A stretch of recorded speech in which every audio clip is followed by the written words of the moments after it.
హల్లెలూయా. దేవాది దేవునికి స్తోత్రం. హల్లెలూయా. చదువుదాం. ఎఫెసీయుల గ్రంథము 1వ అధ్యాయము 14వ వచనం. ఉపవాస దినము ప్రతిష్ఠించుడి, వ్రత దినము ఏర్పరచుడి, యెహోవాను బతిమాలుకొనుడి, పెద్దలను దేశంలోని జనులందరినీ మీ దేవుడైన యెహోవా మందిరంలో సమకూర్చుడి. ఆమేన్. హల్లెలూయా.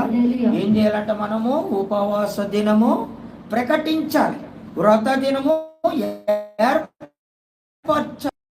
వ్రతము అనగా ప్రభు సన్నిధిలో మరి దేవుని స్తుతించడం, ఆరాధించడం. వ్రతము తీసుకునేటువంటి వారు మరి ఈ లోకంలో ఉన్నటువంటి వాటిని మరిచి మౌనముగా ప్రభువుని స్తుతించటం, ఈ లోకంలో ఉన్నటువంటి వాటిని అన్నిటినీ దూరం పెట్టి, ఎందుకంటే ఉపవాస దినము ప్రకటించుడి, వ్రతము తీసుకొనుడి. ఒక చోట, ఒక రూములో ఒక స్థలాన్ని ఏర్పాటు చేసుకోండి, అక్కడ కూర్చొని అందరూ కూడా. ఎవరెవరండి అక్కడ? ఎవరెవరని చెప్తున్నాడు చూడండి. యెహోవాను బతిమాలుకొనుటకై.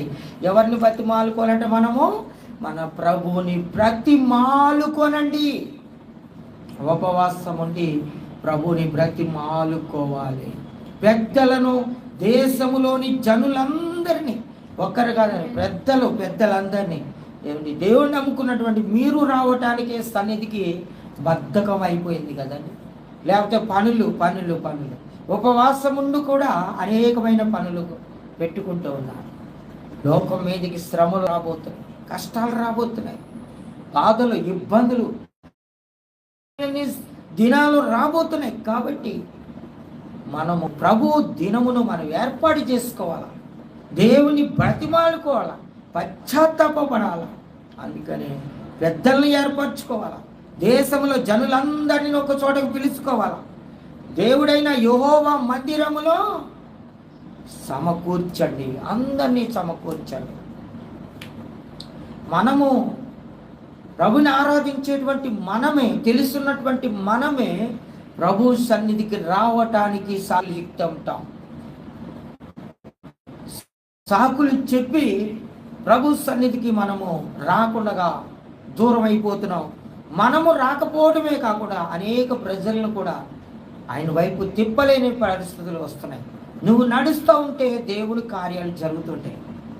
నీవు ముందుకు సాగితే, నువ్వు ఏర్పాటు చేసుకుంటే దాన్ని వారు నియంబడి వెంబడిస్తూ ఉంటారు.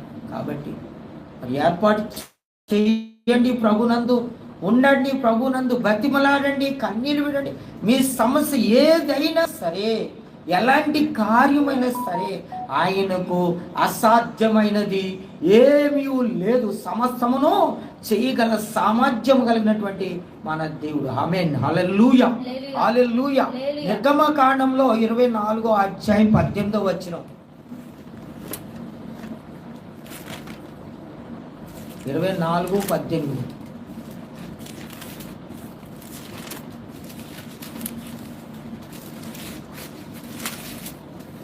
స్తోత్రం. హల్లెలూయా. అప్పుడు మోషే ఆ మేఘములో ప్రవేశించి కొండ మీదకి ఎక్కెను. మోషే ఆ కొండ మీద రేయింబళ్ళు 40 దినములుండెను. ఆమేన్. హల్లెలూయా. హల్లెలూయా. అప్పుడు మోషే ఆ మేఘంలో ప్రవేశించి కొండ మీదకి ఎక్కిను. మోషే ఆ కొండ మీద 40 దినాలు ఉపవాసం ఉండి ప్రార్థన చేసినట్టుగా మనం చూస్తున్నాం. మరి రేయి పగలు ఒక్క దినముగా ప్రభు సెలవిస్తున్నాడు. ప్రతి ఒక్కరము కూడా ప్రభు సెలవిచ్చాడు మన కొరకు ఆ మేఘము కింద. అందుకనే మనము ఏర్పాటు చేసుకోవాలి. ఆయన ప్రభు సన్నిధిలో మనం ఉంటాం. ప్రభు మన మీద, ఆయన ఆత్మ మన మీద ఉంటుంది. మనకు ఆయన తోడుగా ఉంటాడు. రేయి పగలు మేఘములో ఉన్నాడంట. ఆయన మేఘము కింద ఉన్నాడంట. మేఘంలో ఆయన ఆత్మ, పరిశుద్ధాత్మ కింద ఉన్నాడు. పరిశుద్ధాత్మలో ఉన్నాడు. పరిశుద్ధాత్మ ఆయన మీద కమ్ముకున్నది. దేవునికి మహిమ కలుగును గాక. హల్లెలూయా. ఏర్పాటు చేసుకోమని ప్రభు సెలవిస్తున్నాడు. 12వ వచనంలో కూడా చూస్తే 12వ వచనము అదే. అప్పుడు యెహోవా మోషేతో ఇట్లా, నీవు కొండ ఎక్కి నా యుద్ధకు వచ్చి అచ్చట నుండుము. నీవు వారికి బోధించినట్లు నేను రాసిన ఆజ్ఞలను, ధర్మశాస్త్రమును, రాతి పలకలను నీకు ఇచ్చేదని అనగా. హల్లెలూయా, హల్లెలూయా. వ్రత దినం ఏర్పాటు చేసుకో. ప్రజలకి ఏం కావాలో నేను మాట్లాడతాను, నేను ఆజ్ఞనిస్తాను, వారు ఎలా ఉండాలో నేను నీకు తెలియపరుస్తాను. ఆనాడు మరి మోషేకి సెలవిచ్చినట్టుగా ఈరోజు దేవుడు ఈ వాక్యము ద్వారా నీతో మాట్లాడుతున్నాడు. ఈ యొక్క 24వ అధ్యాయము 12వ వచనంలో అంటున్నాడు, నీవు ఏర్పాటు చేసుకో ఉపవాస దినము, నీతో నేను మాట్లాడతాను.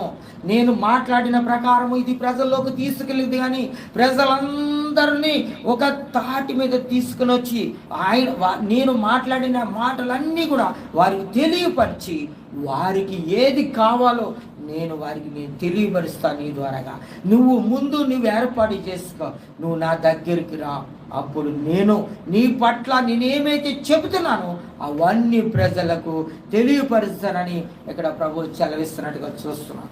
చూడండి, ప్రభు ధర్మశాస్త్రాన్ని ఇదిగో మోషేకు రాసినట్టుగా మనం చూస్తాం. హల్లెలూయా, హల్లెలూయా. దేవునికి మహిమ కలుగును గాక. ఆత్మకు మహిమ వస్త్రము ధరించుకోవాలి. ఆత్మకు ఏంది కావాలంటే మహిమ వస్త్రము కావాలి. మహిమ వస్త్రాన్ని ధరింపజేసుకోవాలి. ఈ వ్రత దినము మనము ఏర్పాటు చేసుకున్నాం. పెద్దలను, కొంతమందిని, అలాగే అనేకమైన ప్రజలను నడిపించాలని ప్రభు సెలవిస్తున్నాడు. మీరందరికీ సాటింపు వేయండి, పిలవండి, ఈల వేసి పిలుచుకు రండి. ఎవరెవరైతే ఉన్నారో మీరందరూ కూడి ప్రార్థన చేయండి. మీకు నేను కొన్ని ఆజ్ఞలు ఇస్తాను, అవన్నీ పట్టుకెళ్ళి ప్రజలకి తెలియపరచండి. ఈరోజు నువ్వు ఎవరైతే ఉపవాసం ఉన్నారో, ప్రభునందు కూర్చున్నారో, ప్రభునందు ఆరాధిస్తున్నారో, ఆయన ఆజ్ఞలు ఆయనకు తెలియపరుస్తాడు.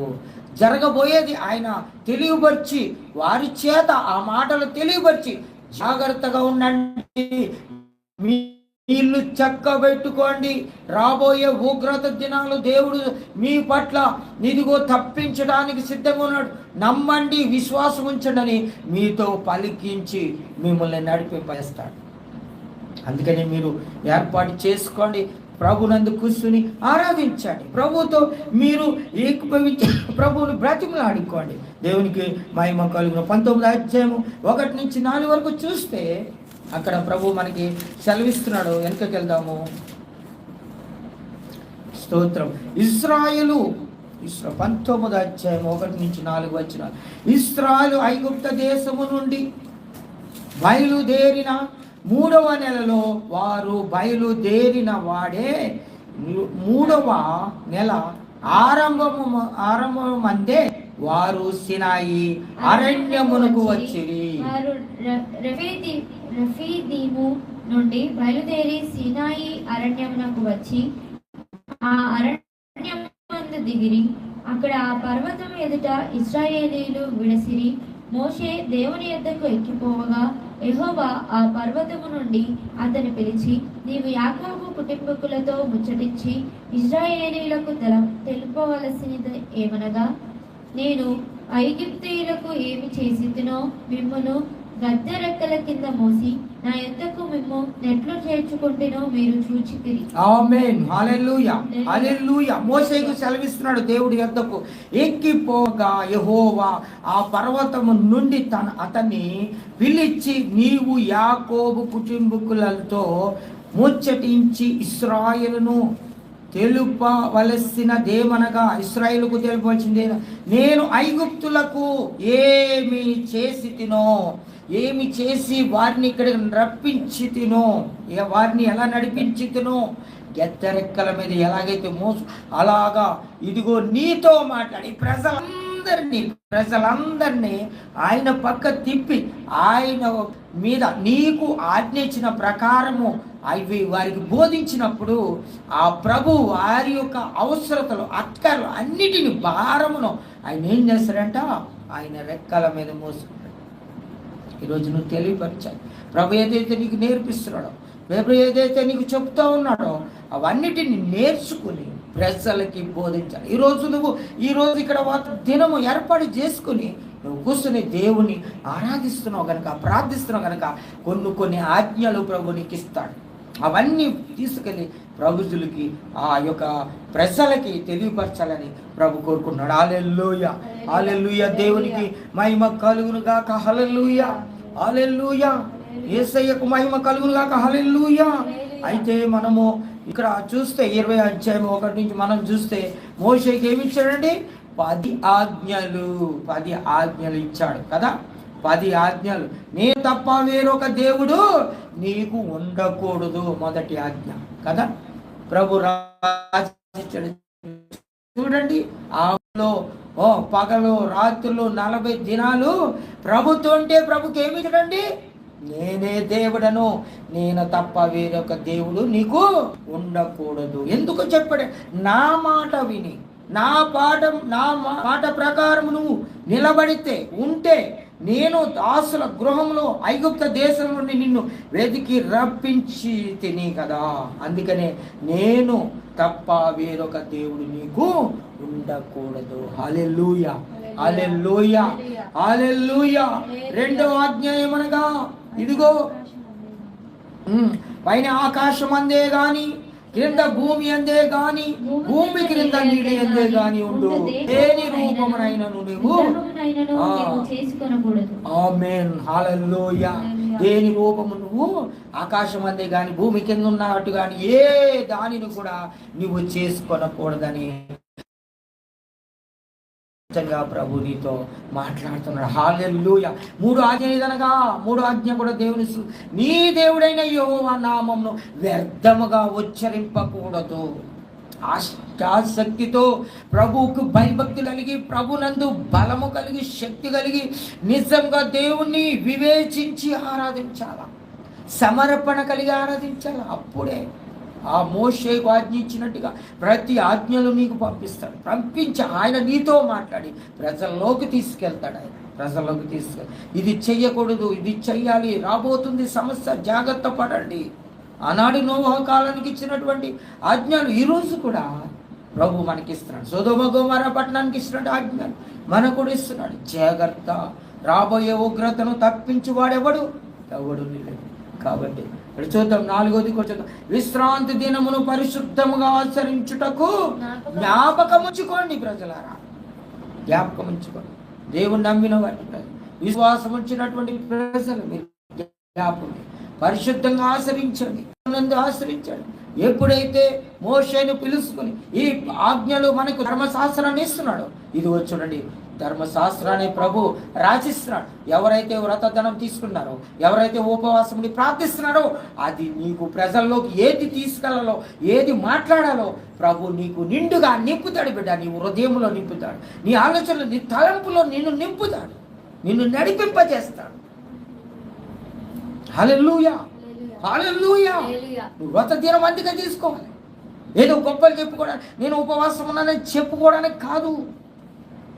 ప్రభు నీకు ఆజ్ఞలు ఇస్తాడు. కొన్ని ఆజ్ఞలు నువ్వు తీసుకెళ్ళాలి. ప్రభు ఏం మాట్లాడుతున్నాడో, నువ్వేం ప్రార్థన చేస్తున్నావు, ఏది అడుగుతున్నావో, ప్రభు ఎవరి కోసం అడుగుతున్నావో, దేని నిమిత్తం ఈ వ్రతము, ఈ ఉపవాస దినము ప్రకటించావో, ఆ విషయాలని ప్రభు నీతో మాట్లాడి ప్రజల దగ్గర తీసుకెళ్ళేటట్టుగా నిన్ను చేస్తాడు. ఆయన దాసుడుగా, ఆయన కుమారుడుగా, ఆయన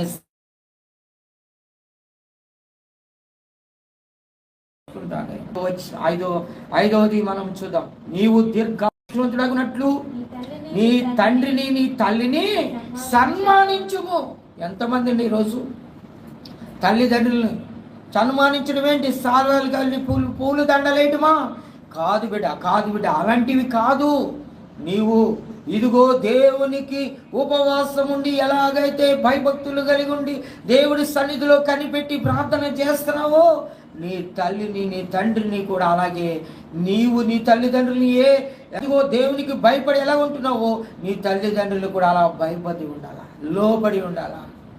వ్యతిరేకమైనది ఏది కూడా చెయ్యకుండా, ఇదిగో వారి యొక్క నిన్ను ఏ రకంగా పెంచారో, ఏ రకంగా పోషించారో అది జ్ఞాపకం చేసుకుంటూ, నీకు ఊహ లేనప్పటి నుంచి నిన్ను చదివించి, నిన్ను గొప్ప చేసి, నీకు ఉద్యోగం వచ్చేటట్టు చేసిన తర్వాత వారితో ఉండి వారు ఏ రీతిలో ఏ త్రోవలో నడవాలో ఆ నడకలన్నీ నేర్పించి నిన్ను గొప్ప చేస్తే తల్లిదండ్రులు నువ్వు మోసం చేస్తున్నావు, పరువు తీస్తున్నావు. ఇష్టానుసారంగా నడుచుకుని యవనస్తులు వినండి, మీరు ఏ స్థితిలో ఉన్నారో, ఎలాగా మీరు దేవుని ఆరాధిస్తున్నారా, ప్రభు మరి సన్నిధిలో ఉండగలుగుతున్నారా, తల్లిదండ్రులు మీరు సన్మానించగలుగుతున్నారా? దీర్ఘాశ్వంతులు అవ్వాలంటే ప్రభుని మీరు దీర్ఘాశ్వంతులు అవుతారు, ఆశీర్వాదాలు కూడా పొందుకుంటాడని ప్రభు సెలవిస్తున్నాడు. జాగ్రత్త. ఎవరో చూడట్లేదని, ఎక్కడో తల్లిదండ్రులు ఉంటున్నారని, మేము ఎక్కడెక్కడో ఉంటున్నామని మీరు అనుకుంటూ ఉండొచ్చు, కానీ ప్రభు చూస్తున్నాడు. ఎప్పుడైతే నీ తల్లిదండ్రులు నువ్వు సన్మానిస్తావో, గౌరవిస్తావో, అప్పుడు ప్రభు నిన్ను క్షమించి దీర్ఘాశ్వంతుని చేస్తావు. బిడ్డ, నువ్వు నీ తల్లిదండ్రులకు భయపడే బిడ్డవు, నువ్వు లోబడి బిడ్డవు అంటే నన్ను కూడా లోబడుతున్నావు, నాకు కూడా నన్ను కూడా ప్రేమిస్తున్నాను అని నిన్ను గొప్ప చేసి దీర్ఘాశ్వంతుని చేస్తానని ప్రభు సెలవిస్తున్నాడు. నరహత్య చెయ్యొద్దు, 6వదిగా చూస్తున్నాం. నరహత్య చెయ్యొద్దు. 7వదిగా చూస్తున్నాం, వ్యభిచారింపకూడదు. 8వదిగా చూస్తున్నాం, దొంగిలకూడదు. 9వదిగా చూస్తున్నాం, నీ పొరుగు వాని మీద అబద్ధ సాక్ష్యము పలకకూడదు. నీ పొరుగు వాని ఇల్లు ఆశింపకూడదు. నీ పొరుగు వాని భార్యనైనను, అతని దాసునైనను, అతని దాసినైనను, అతని ఎద్దునైనా, అతని గాడిదనైనను, నీ పొరుగు వాని దగ్గు దేనినైనా ఆశింపకూడదని చెప్పాను. 10 ఆజ్ఞలు ఇక్కడ ప్రభు చెప్తున్నాడు. దేనిని కూడా, నీ పొరుగు వాని ఏది కూడా ఆశింపకూడదని 10వ ఆజ్ఞ. 9వ ఆజ్ఞ, నీ పొరుగు వానిది ఏది కూడా, ఎవరి ఇల్లు అయినా ఏదని ఆశింపకూడదని. ఇదిగో దేవుడు ఆజ్ఞ ఇచ్చాడండి మోసే.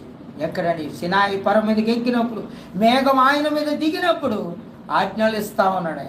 ఆయన రాసుకుంటూ ఉన్నాడు ధర్మశాస్త్రాన్ని. ఆయన ఇస్తా ఉంటే ఆయన ఒక తలంపుల్లో, ఆయన ఆలోచనలు, ఆయన హృదయంలో నింపుకొని ఆయన రాసిన విరేలతో రాసిన ఆజ్ఞలను పట్టుకొని వస్తే ప్రజలందరూ వ్యతిరేకంగా ఉన్నారు. ఎవరి కోసం అండి ఉపవాస ప్రార్థనలు?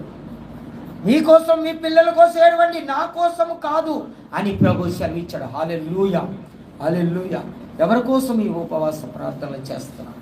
ప్రజలందరూ రక్షణలోకి రావాలా, ప్రజలందరూ దీవించబడాలి, ప్రజలందరూ కష్టాల నుంచి తీసుకురావాలి, ప్రజలందరూ రోగాల నుంచి విడిపించాలి, ప్రజలందరూ కూడా ఇదిగో అనేకమైన లోక శాతాన్ని యొక్క సిల్లంగి తనంలో మునిగిపోయారు, సిల్లంగి కార్యములు చేస్తూ ఉన్నారు, సిల్లంగి క్రియలు చేస్తున్నారు. కనుక వారిలో నుంచి తప్పించడానికి ప్రభు ఏర్పాటు చేసుకున్నాడు. మిమ్మల్ని ఏర్పాటు చేసుకున్నాడు దేవుడు. మిమ్మల్ని ఆ ఏర్పాటులో ఉన్నారు. దేవునికి మహిమ కలుగును గాక. హల్లెలూయా, హల్లెలూయా, హల్లెలూయా. అలాగే 32వ అధ్యాయము 1వ వచనము 1 నుంచి మనం చూసుకుందాం. 32 దేవునికి మహిమ కలుగును. మోషే కొండ దిగకుండా తడవు చేయుట ప్రజలు చూచినప్పుడు ఆ ప్రజలు అహరోను వద్దకు కూడి వచ్చి, లెమ్ము, మా ముందర నడుచుటకు ఒక దేవతను మా కొరకు చేయము, ఐగుప్తులో నుండి మమ్మను రప్పించిన ఆ మోషే అనువాడు ఏమాయనో మాకు తెలియదని అతనితో చెప్పిరి. అందుకు అహరోను, మీ భార్యలకు, మీ కుమారులకు, మీ కుమార్తెలకు చెవులనున్న బంగారు పోగులు తీసి నా ఎద్దుకు తండని వారితో చెప్పగా, ప్రజలందరూ తమ చెవులనున్న బంగారు పోగులను తీసి అహరోను వద్దకు తెచ్చిరి. అతడు వారి వద్ద వాటిని తీసుకుని పోగరుతో రూపమును ఏర్పరిచి దానిని పోతపోసిన దూడగా చేశారు. అప్పుడు వారు, ఓ ఇశ్రాయేలు, ఐగుప్తు దేశములో నుండి నిన్ను రప్పించిన నీ దేవుడు ఇదే అని. చాలు చూడండి, ఏమని ఆరాధిస్తున్నారు? దేవుని మర్చిపోయారు అప్పుడే. ఇప్పుడు మర్చిపోవడం గొప్ప కాదండి, అప్పుడు రోజులనే వారిని తీసుకొచ్చి మేఘలో పగల మేఘస్తంభంగా పగల రాత్రి అగ్నిస్తంభంలో వారిని తీసుకుని వచ్చాడు. ప్రజల్ని మోసుకుని గెద్ద రెక్కల మీద మోసుకొచ్చినట్టు వారిని మోసుకొస్తే మనల్ని తీసుకొచ్చిన మోసే ఏమైపోయాడు? సేవకుడు ఎక్కడ పోయాడు? వీడు ఎక్కడ పోయాడు? మనల్ని విడిచిపెట్టి పారిపోయాడు. ఇంకా మనల్ని తట్టుకోలేక దేవుని బిడ్డ కాదు, మనల్ని మోసం చేశాడు అని చెప్పేసి వారు తొందరపడి ఏం చేస్తారండి? అహరోనుని పట్టుకున్నారు. అహరోను ఇటురా, ఇదిగో మనల్ని తీసుకొచ్చినాడు, ఏమైపోయాడు? వాడు ఎక్కడికి వెళ్ళిపోయిండో తెలియట్లేదు. ఇప్పటికే 40 దినాలు అయిపోయింది. కాబట్టి రండి మనమందరము ఇదిగో ఒక దూడని చేసుకుందామని చెప్పేసి అందరూ కలిసి వారికి ఉన్నటువంటి బంగారం అంతా తీసుకొచ్చి చేసి ఒక దూడను చేసి ఇదే మనల్ని తీసుకొచ్చి రక్షించింది. ఎక్కడ ఆ యొక్క ఐగుప్తు నుంచి మనల్ని తీసుకొచ్చి రక్షించింది ఈ దేవుడే అని చెప్పేసి తాక్కుంటూ తినుకుంటూ ఎంజాయ్ చేస్తూ వ్యభిచారిస్తూ దొంగతనం చేస్తూ అబద్ధాలు చేస్తూ మోసపురుస్తూ అబద్ధ ఆరాధనలు చేస్తూ మోసపోతూ ఉన్నప్పుడు వచ్చాడండి. అక్కడ నుంచి అరణ్యమును అక్కడ మన చినాయిపురం నుంచి దిగివచ్చినప్పుడు వాళ్ళని చూసి మోషే 40 దినాల నుండి ఆరాధించిన పిల్లలు చెడిపోయినప్పుడు, ప్రజలందరూ చెడిపోతున్నప్పుడు, కుటుంబం ఏదో ఇచ్చడిగా తిరుగుతున్నప్పుడు, ప్రజలందరూ తప్పిపోతున్నప్పుడు, సంఘ బిడ్డలందరూ తప్పిపోతున్నప్పుడు మోషే ఉపవాసం నుండి దిగి వచ్చినప్పుడు వాళ్ళని చూసినప్పటికీ మితివలేని కోపం వచ్చేసినాడు. ఆయన ఆ చేతులు ఉన్న పలకలన్నీ బద్దలు కొట్టేసి ఎన్ని దినాలండి? 40 రాత్రులు పగలు ఉపవాసం ఉండి ప్రభు సన్నిధిలో ఉండి సంపాదించుకున్న సామర్థ్యాన్ని పోగొట్టుకున్నారు. ఇశ్రాయేలు ప్రజలు పోగొట్టుకున్నారు సామర్థ్యాన్ని.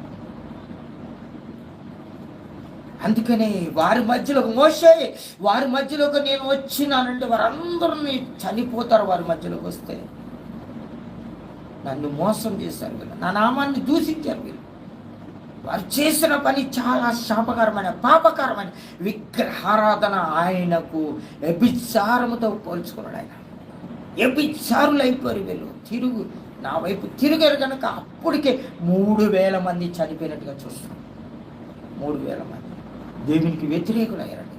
ఆ అధ్యాయం మొత్తం చదువుకోండి, దేవుడు మీకు మాట్లాడతాడు, మీకు ఇంకా బలం. సరే, అయితే కొరింథీయులకు 1వ అధ్యాయంలో చూద్దాం. కొరింథీయులు రాసిన పత్రిక 1వ కొరింథీయులకు దేవునికి మహిమ కలుగు కాక. హల్లెలూయా, హల్లెలూయా. అయితే ఈ ప్రజలకు దేవుడు నేర్పించినటువంటి పాఠంలో 18వ వచనం, సిలువని గురించి వార్త నశించుచున్న వారికి వెర్రితనముగా అని రక్షింపబడుచున్న మనకు దేవుని మహాశక్తి ఉంది. బిడ్డ ఏం వింటున్నావు? ఏం కంటున్నావు? జాగ్రత్త. రాబోయే ఉగ్రతను తప్పించుకొనడానికి ఎవ్వరు కూడా ఆయన ప్రభు నుంచి ఎవ్వరు రాబోయే ఉగ్రతను తప్పించుకోలేరు. ఎవరైతే ప్రభునుంటే ప్రభువే తప్పించగల యుద్ధము చేయవాడు ఆయనే, నువ్వు రక్షించేవాడు ప్రభు. ఈ వార్త వింటున్నా, వీళ్ళు ఇలాగే చెప్తారు, ఇలాగే మాట్లాడతారని కొంతమంది తొలగిపోతున్నారు, కొంతమంది దూరం అయిపోతున్నారు, కొంతమంది ఇదిగో తాగుడు మానలేక, ఇదిగో గుట్కాలు, సిగరెట్లు, లోకాసులు, సినిమాలు, సీరియల్ ఇవన్నీ మానలేక వదులుకోక లోకములో ఉన్నటువంటి వారి కోరికలు విడిచిపెట్టుకోలేక ప్రజలు ఏం చేస్తారు? దేవుడు ఇలా ఉండాలంటే మన వల్ల ఎక్కడైతుందని ఎంతోమంది వెళ్ళిపోతున్నారు, నరకానికి పాత్రలైపోతున్నారు. ప్రభుని ఎంత వెంబడించడం మామూలు మాటల, సిలువ ధ్యానం అంటే మామూలు మాటల, సిలువను ప్రభుని ఆ సిలువను ఎత్తుకోవడం అంటే మామూలు మాటల. బిడ్డ ఉపవాసం ఉండటం మామూలు మాటల. ఎంతోమంది నిందిస్తారు, అవమానిస్తారు, కన్నవారి నిందిస్తారు, భార్య నిందిస్తుంది, భర్త నిందిస్తాడు. ఎవరు ఉపవాసం వారికి అన్ని నిందలే, అవమానాలే, కష్టాలే. ప్రతి ఒక్కరూ కూడా బాధిస్తూ సూటుపోటి మాటలతో వేధిస్తూనే ఉంటారు బిడ్డ. అందుకే సిలువను గురించి వార్త నశించుతున్న వారికి వెర్రితనము, నమ్మి వెంబడించిన వారికి మహాశక్తి అది. జాగ్రత్తగా వినండి, వార్త వినండి, అనాలోచన తీసుకోండి. మనం ఉపవాసం ఉన్నామంటే వారికి అన్ని నిందలే, అన్ని బాధలు, అన్ని శ్రమలు. మనవారే మనల్ని నిందిస్తారు, మనవారే మనల్ని దూషిస్తారు, మనవారే మనల్ని శిక్షిస్తారు. అనాలోచనలో, లేనిపోని మాటలతో, అనుమానాలతో, రకరకాలైన ఆలోచనలతో నిందిస్తారు, బాధిస్తారు, ఇబ్బందులు పెడతారు. పట్టించుకోరు, అసలు పట్టించుకోరు, విడిచిపెట్టేస్తారు. కాబట్టి ఎంత భయంకరమైనది ఉపవాసం అంటే, ఎన్ని శ్రమలు అనుభవించాలండి, ఎన్ని బాధలు అనిపించాలో ఆ ఉపవాసం ఉన్న వారికి మాత్రమే అర్థమవుతుంది. కొరింథీయులకు 1 కొరింథీయులు 2వ అధ్యాయము 2వ వచనంలో చూస్తే, 2వ అధ్యాయము 2వ వచనంలో, నేను యేసుక్రీస్తును అనగా సిలువ వేయబడిన యేసుక్రీస్తును తప్ప మరి దేనిని మీ మధ్య ఎరుగకుందునని నిశ్చయించుకొంటిని. ఆమేన్, హల్లెలూయా. నేను యేసుక్రీస్తును అనగా సిలువ వేయబడిన యేసును క్రీస్తును తప్ప మరి ఏ దేనిని మీ మధ్య నెరుగుకుందునని నిశ్చయించుకోండి. ఏ దేవుడిని నేను, సిలువ వేయబడిన దేవుడు ఒక్కడే నాకు తెలుసు. ఆయనే నా కొరకు ప్రాణం పెట్టాడు, ఆయనే నా పాపములు క్షమించాడు, ఆయనే నాకు రక్షణ కలిగించాడు, ఆయనే పరలోక రాజ్యానికి ద్వారాలు తెరివాడు. నా కష్టమును, నా బాధను, నా హింసను, నా శ్రమను చూసి నా పక్షము నుండి నన్ను భయపడకు, నీకు నేను తోడుంటానన్న దేవుడే నా దేవుడు. ఆయనే సిలువ వేయబడ్డ దేవుడు. ఆ దేవుడే నేను ఆరాధిస్తున్నాను అని అపోస్తులైనటువంటి పౌలు పలుకుతున్నాడు మనం చూస్తున్నాం. హల్లెలూయా, హల్లెలూయా. ఎవరికి మహిమ కలుగును? కొరింథీయులకు. అలాగే యాకోబు రాసిన పత్రిక 4వ అధ్యాయము 8వ వచనం, తొందరగా వెళ్ళిపోదాం. యాకోబు రాసిన పత్రిక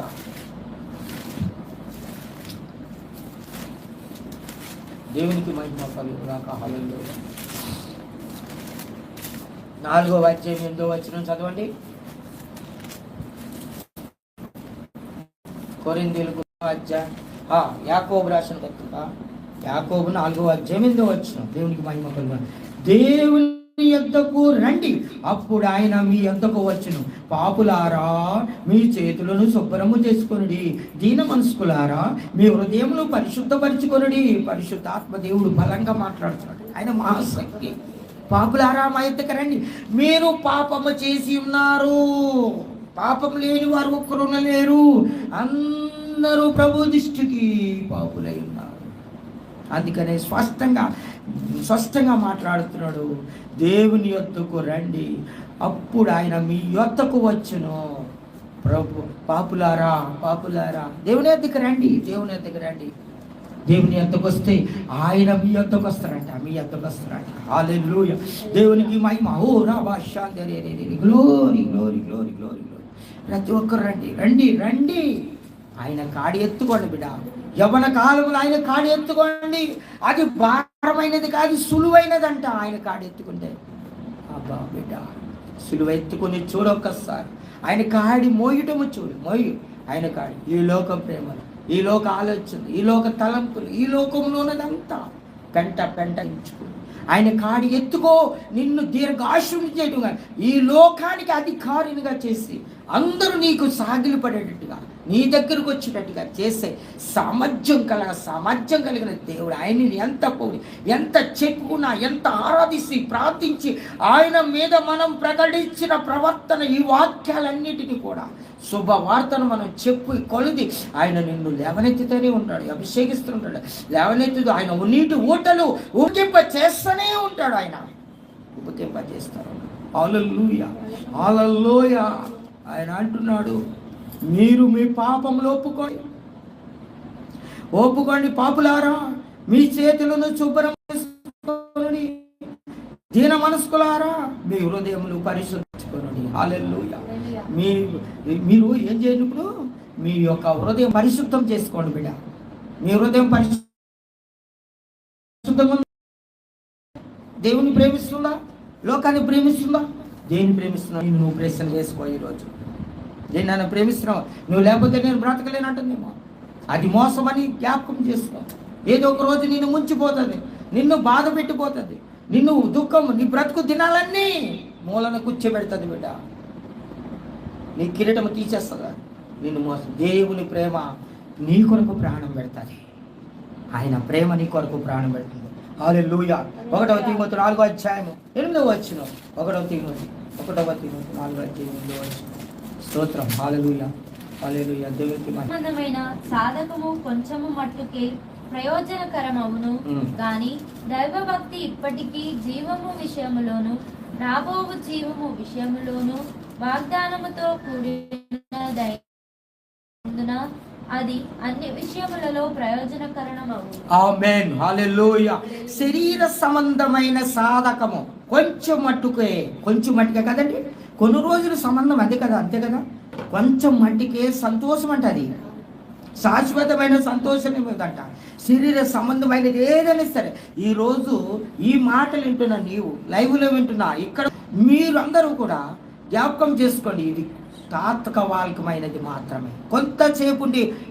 కొంతసేపు ఉండేది మాత్రమే. శరీర కార్యం ఏదైనా సరే, శరీర సంబంధమైన సాధకమైనటువంటి కొంచెము మట్టికే ప్రయోజనకరమగును గాని దైవ భక్తి ఇప్పటికి జీవము విషయములోను రాబో జీవము విషయంలోను, ఇప్పటి జీవం విషయం, రాబో జీవం విషయంలో కూడా.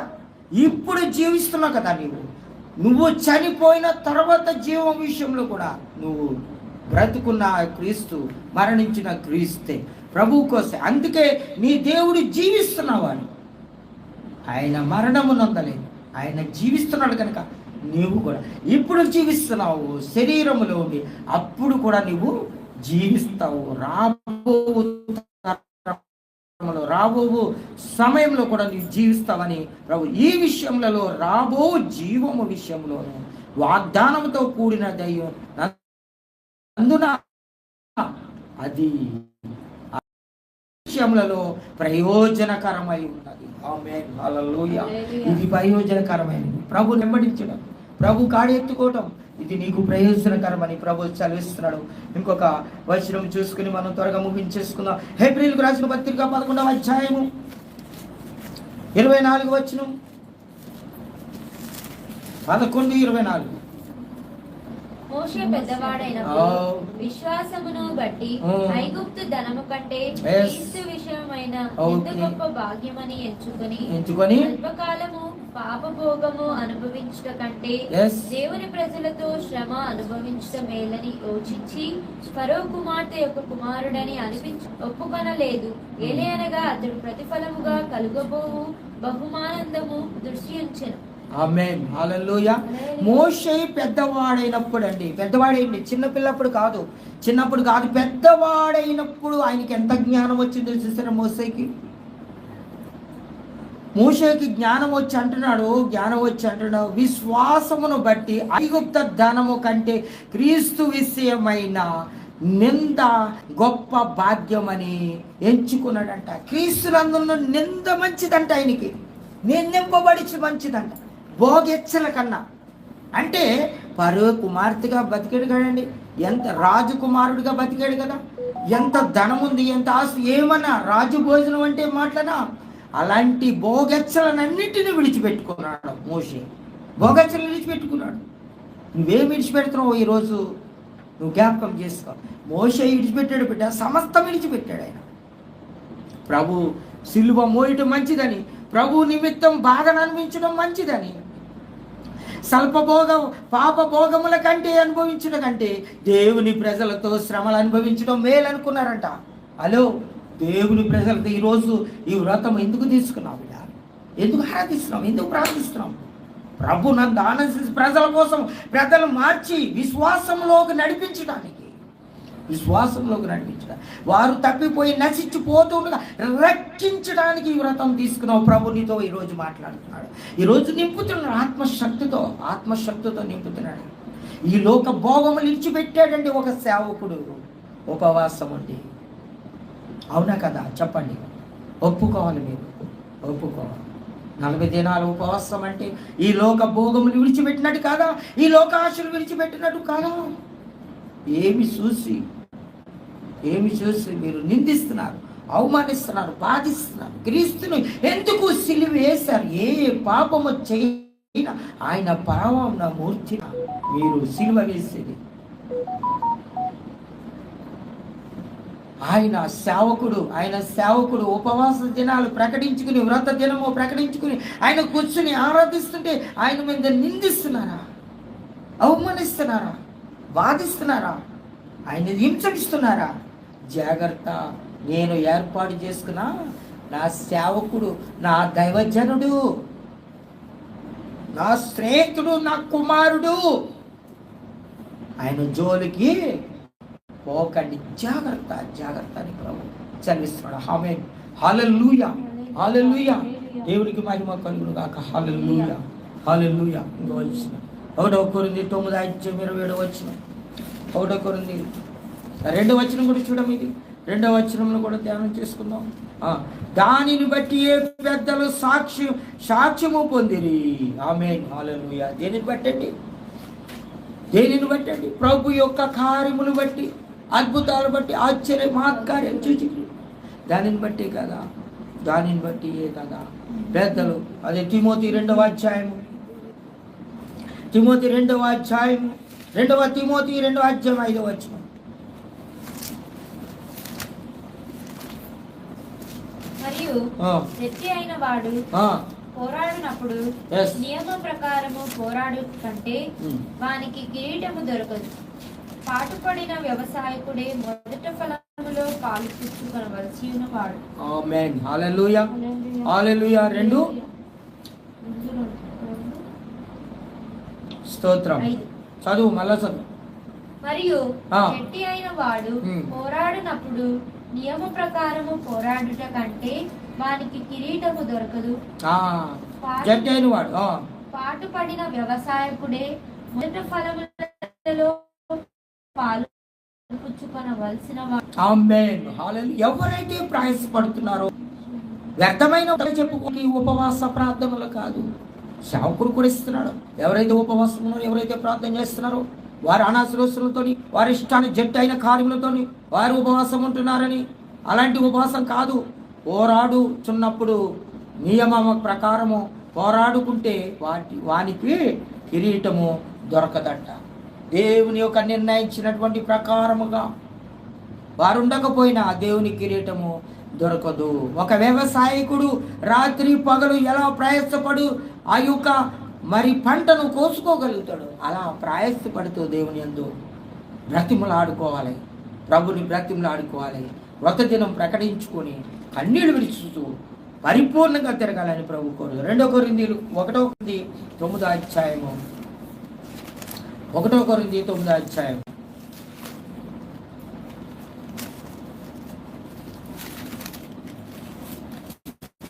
24 వచనం 27 వచనం 9:27.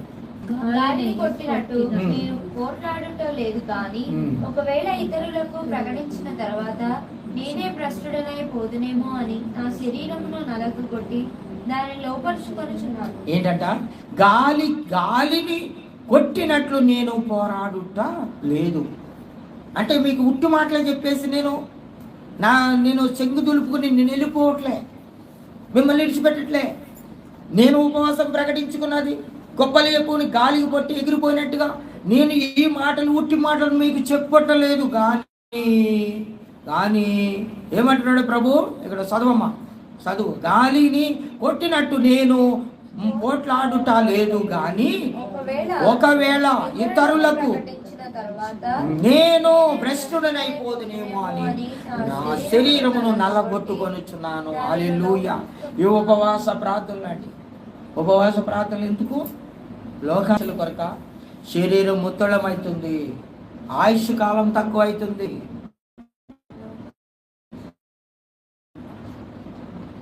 తక్కువైతుంది, శక్తి తక్కువైతుంది, నిర్జీవం అయిపోతాడు. ప్రభునందు ఆనందిస్తాడు, ప్రభునందు జీవాన్ని పొందుకుంటాడు. అంతేగాని అయితే ఈ యొక్క జీవితము, ఈ ఉపవాస ప్రార్థన ప్రభువుకి సమర్పించుకోవడం కొరకే మాత్రం. ఒకవేళ ఇవన్నీ మీకు చెప్పి నేను ఒకవేళ పొరపాటు తప్పు చేస్తుంటే భ్రష్టుడనైపోతానేమో అంటున్నాడు. భ్రష్టుడైపోతాను. అందుకే జాగ్రత్త. అపొస్తలుడు పౌలు చదివిస్తున్నాడు. భ్రష్టుడు మీకు మంచి విషయాలు చెప్పి నేను భ్రష్టుడైపోతాను. కీర్తన గ్రంథము 51:6 వచనం ఒకటి చూసుకుని ముగించేసుకుందాం. స్తోత్రం. 51:6. దేవునికి మహిమ పొందుగాక. హల్లెలూయా. నీవు అంతరంగములో నిత్యము కోరుచున్నావు, అంతర్యమున నాకు జ్ఞానము తెలియజేయదు. ఆమేన్, హల్లెలూయా. నిత్యము నీ అంతరంగాన్నే దేవుడు చూస్తున్నాడు బిడ్డ. హలో వినండి, దేవుడు ప్రభు మీకు సెలవిస్తున్నాడు, నన్నైనా నిన్నైనా ఎవరినైనా నీ అంతరంగంలోనే పరీక్ష చేస్తా ఉన్నాడు. నీ అంతరంగంలో నిత్యము కోరుచున్నవాడైనా అంతర్యమును నాకు జ్ఞానము తెలియజేయుచున్నది. అవును, అంతరంగంలో నాకు జ్ఞానం తెలియజేస్తుంది. అంతరంగంలోనే మీకు బోధించడానికి నాకు కృప చూపిస్తుంది. దేవునికి మహిమ కలుగుగాక. హల్లెలూయా. ఆయన అంతరంగంలో సత్యమును కోరుచున్నాడు. అంతరంగంలో నీ అంతరంగంలో నీ హృదయములో ఏం కోరుతున్నాడు? ఆయన సత్యము కోరుతున్నాడు. అది సత్యము కోరుతున్నాడు. ప్రభు నామమున మహిమ కలుగుగాక. మీ హృదయాలు మార్చండి, ఆయన వైపు తిరగండి. ఇప్పుడైనా తిరగండి పెట్టి. ఇప్పుడే నీకే బాధలు, ఇబ్బందులు, ఇరుకులు, శ్రమల్లో బాధపడుతూ వేదన పడుతూ వచ్చి ఉన్నావో, చూస్తున్నావో, ఈ ఆరాధన పాలు పొందుతున్నావో, ప్రభు నీకు సెలవిస్తున్నాడు. దేవునికి మహిమ కలుగును గాక. హల్లెలూయా, హల్లెలూయా, స్తోత్రం. అందరూ కూడా మోకాళ్ళ మీద ఉన్నాం, ప్రార్థన చేసుకుందాం. నీ అంతరంగాలు ఎరిగిన దేవుడు, పరిశుద్ధాత్మ దేవుడు యేసయ్య నీతో మాట్లాడుతున్నాడు. ఈరోజు ఏవేవైతే సంగతులు నీతో మాట్లాడేవో, ఏవైతే కన్నావో, ఏవైతే విన్నావో, ప్రభుతో ఉన్నావో, ప్రభు నీకు సాయం చేస్తున్నాడు, మాట్లాడుతున్నాడు. హల్లెలూయా, హల్లెలూయా, హల్లెలూయా. ప్రార్థించి బిడ్డ. స్తోత్రం. ప్రభు నామమున ప్రకటిస్తాం. పరిశుద్ధాత్మ దేవుని సన్నిధి అభిషేకం కుమ్మరించు, అభిషేకం గురించి మాట్లాడి ప్రభు, మాట్లాడి దేవుడు. ఇదిగో ఇప్పుడే ప్రభు నామమున ప్రకటించు. సిలువ ధ్యానము నశించుతున్న వారికి వెర్రితనం ఉంది ప్రభు, రక్షింపబడుతున్న వారికి దేవుడి శక్తి ఈ రోజు పొందుకోబోతున్నాం. ఈ రోజు బలమైన ఆత్మశక్తి ఈ ఆరాధనలో, ఈ ప్రార్థనలో, ఈ వాక్యంలో ఏకీభవిస్తున్న ప్రతి బిడ్డను యేసునామములో ప్రకటిస్తున్న ఈ ప్రకటన అభిషేకం. ఓ రా బా సర్వశక్తి గల నామములో, ప్రభు నామమున ప్రకటిస్తుండగా గొప్ప శక్తితో నింపబడి, గొప్ప శక్తి అభిషేకం. ఓ రా బా గొప్ప కృపతో, గొప్ప సిలువని గురించి జ్ఞానం ప్రభునందు నివసిస్తున్న నీవు, పరిశుద్ధాత్మ దేవుని సన్నిధి అభిషేకం. ఓ రా బా గొప్ప కృపతో ఆదరణ శక్తితో నింపబడుతూ యేసయ్య మీకు వందనాలు. ప్రతి బిడ్డ కృపతో నింపడి, కృప బలముతో యేసయ్య నీ ఆత్మను సంపాదించుకోవడానికి కృప దయచండి. మహిమతో నింపు. అగ్నిలో యేసయ్య నీకే వందనాలు. ప్రతి బిడ్డను వెలిగించండి, ఆ వెలుగులో కుమ్మరించు. మహిమ కార్యం, అద్భుత కార్యాలు, ఆశ్చర్య మహత్కార్యం, సూచక్రియలు జరిగించువాడా నీకే స్తోత్రమయ్యా. యేసయ్య నీకు వందనాలు. హల్లెలూయా. ప్రతి ఒక్కరి మీద నీ ఆత్మ, నీ వాక్యము, అయ్యా నీ సిలువ కాడి మోయడానికి సహాయం చేయండి. మహిమతో అభిషేకించి లేవనెత్తి, మహిమ, కృప, ఆదరణ, శక్తి, అభిషేకంలో నడిపించమని ఈ శుభవార్తలు నాయన, ఇదిగో ప్రతి వాక్యమును నాయన ప్రజల్లోకి తీసుకెళ్ళి, ఏవైతే సాగుని బోధిస్తున్నావో, ఏవైతే మాట్లాడుతున్నావో, ఏవైతే వారికి తెలియపరుస్తున్నావో ప్రభా, అన్నింటి విషయంలో ప్రభా యేసయ్య మీకు వందనాలు. యేసు రాజానికి వందనాలు.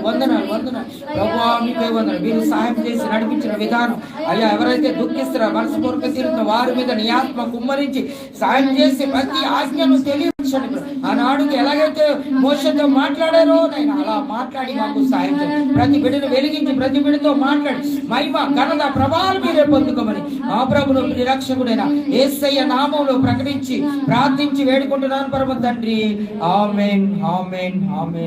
ఇది షేర్ చేయండి, లైక్ చేయండి. మరి సఫర్